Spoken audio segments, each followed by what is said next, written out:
جمرة صغيرة حرقت مدينة كاملة، وإيد دكتور قتلت آلاف الأمهات. تحب أقولك إن كل الكوارث دي سببها فعل صاحبه كان فاكره ولا حاجة. في العلم الحديث سموه تأثير الفراشة، وفي حياتنا العملية المصطلح ده كان ليه جذور أعمق وأخطر بكتير. النبي حذرنا منها من 1400 سنة.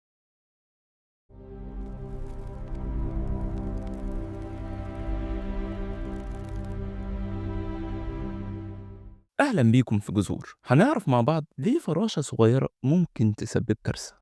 ارجع معايا لسنة 1961، هنلاقي عالم أرصاد اسمه إدوارد لورنس قاعد على الكمبيوتر بتاعه بيحاول يتنبأ بحالة الطقس. وفي يوم كان مكسل شوية، قرر يغير في المعادلة حاجة بسيطة ويحذف 3 أرقام من أصل 6، وقال مستحيل إن الأرقام البسيطة دي تغير حاجة. فبدل ما يكتب الرقم بالكامل بدقة 6 أرقام عشرية، كتب أول 3 أرقام بس وساب الكمبيوتر يشتغل وطلع يشرب قهوته. وكان فاكر لما يرجع هيلاقي نفس النتيجة أو فرق حاجة بسيطة. بس المفاجأة إن الطقس الهادي المشمس في التوقع الأول اتحول لعواصف وأعاصير بسبب 3 أرقام عشرية تافهة. ساعتها فهم إن أي نظام معقد زي الطقس مستحيل نتوقعه بدقة. يعني ما ينفعش نتوقع مثلا طقس لمدة شهر إلا بقى لو عرفنا مسار كل ذرة في الهواء، وحتى لو عرفنا رفرفة جناح فراشة واحدة كفيلة إنها تغير النتيجة تماما بعد أسبوعين. ومن هنا سمى اكتشافه ده باسم تأثير الفراشة، عشان يثبت إن حتى أضعف مخلوق زي الفراشة رفرفة جناحه ممكن تقلب الموازين وتعمل إعصار.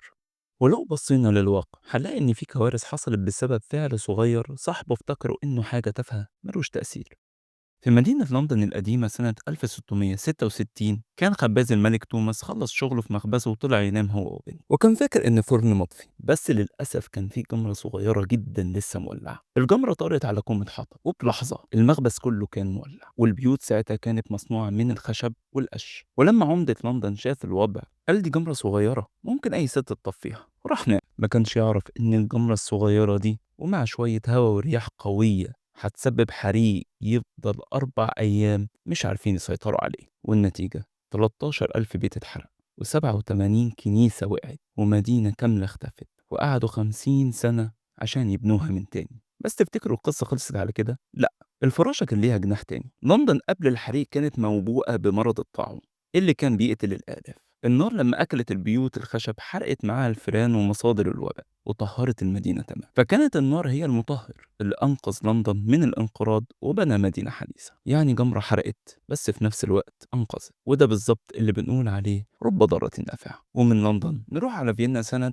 1846. في مستشفى فيينا العام كان في حاجة غريبة بتحصل. نسبة مرعبة من الأمهات كانت بتموت بحمى النفاس بعد الولادة. والغريب إن المستشفى كان فيه عيادتين للولادة، عيادة فيها القابلات هم اللي بيولدوا الستات، والعيادة التانية كانت الدكاترة تحت إشراف دكتور اسمه سيم لويس. والمفاجأة إن نسبة الوفيات المرعبة دي كانت من عيادة الدكاترة مش من عيادة القابلات. سيم لويس كان محتار جدا ومش عارف السبب. قرر يغير كل حاجة حوالين الولادة، مفيش أي فرق. وفي يوم صديق سيم لويس كان بيشرح جثة والجرح في صبعه، وبعد أيام مات. ولما ربط الخيوط ببعضها لقى إن الدكاترة الرجالة بيخلصوا شغلهم في المشرحة ويطلعوا على طول على العيادة يولدوا الأمهات من غير ما يغسلوا إيديهم. ولما أمرهم سيم لويس إنهم يغسلوا إيديهم بالكلور عشان ما ينقلوش الجراثيم، رفضوا واستهزأوا بيه واعتبروا ده إهانة ليهم. واللي عملوه ده خلى علماء النفس بعد كده يسموا الحالة دي باسم رد فعل سيم لويس أو سيم لويس ريفلكس، وهو إن الإنسان يرفض الحقيقة الجديدة أو الحقائق العلمية لمجرد إنها بتخالف قناعاته القديمة أو بتهز صورته قدام الناس.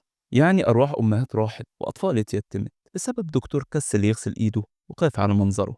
كل الكوارث دي حصلت وبتحصل لأن الإنسان بطبعه بيستصغر الأمور، وعشان كده النبي صلى الله عليه وسلم عطلنا الحل من 1400 سنة. قال رسول الله صلى الله عليه وسلم: إن العبد لا يتكلم بالكلمة من رضوان الله تعالى لا يلقي لها بالا يرفعه الله بها درجات، وإن العبد لا يتكلم بالكلمة من سخط الله تعالى لا يلقي لها بالا يهوي بها في جهنم. صدق رسول الله صلى الله عليه وسلم. يعني ممكن تقول كلمة واحدة لحد تدمر حياته أو تكسر قلبه وانت مش واخد بالك أصلا. بس زي ما في فراشات شر في فراشات خير. قال صلى الله عليه وسلم: لا تحقرن من المعروف شيئا ولو أن تلقى أخاك بوجه طلق. يعني حاجة بسيطة خالص زي ابتسامة وكلمة حلوة ممكن تكون هي اللي هتغير حياتك وحياة غيرك للأحسن وانت ما تعرفش. تعال نطبق نظرية الفراشة دي عليك أنت شخصيا. تخيل الصبح مديرك استقبلك على باب الشركة بابتسامة صافية وقال لك صباح الخير، شغلك ممتاز وأنا فخور بيك. تفتكروا إنتاجيتك هتبقى زي ما هي؟ مستحيل. نفسيتك هتعلى للسما وهتشتغل بضعف طاقتك، وكمان هيأثر على بيتك. هترجع لزوجتك وأولادك وأنت رايق ومبسوط، فالبيت هيبقى هادي ومستقر، وزوجتك نفسيتها هتبقى أحسن. ولما الأم تكون سعيدة علاقتها بالأولاد هتتحسن وهتذاكر لهم بحب، فالأولاد هيتفوقوا في دراستهم ويطلعوا ناجحين ويفيدوا المجتمع. شفت اللفة؟